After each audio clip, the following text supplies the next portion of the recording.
On a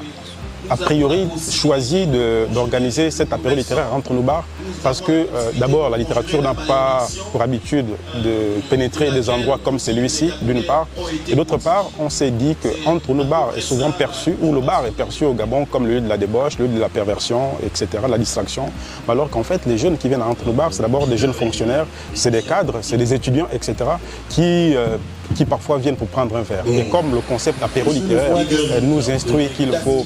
prendre un verre tout en discutant des questions essentielles et pertinentes, on s'est dit qu'il fallait aller dans cet endroit-là, venir entre nos bars, pour dire que la jeunesse gabonaise n'est pas que perverse, la jeunesse gabonaise n'est pas que immature, la jeunesse gabonaise est consciente de son humanité. Il y avait la nécessité de se dire qu'en tant que jeune, il fallait qu'on publie nos correspondances de notre vivant, parce que généralement dans le genre littéraire, en littérature, le genre de la correspondance est souvent publié après la mort de l'écrivain. Et on s'est dit qu'il fallait qu'on publie nos correspondances de notre vivant. Et ça, c'est le premier intérêt.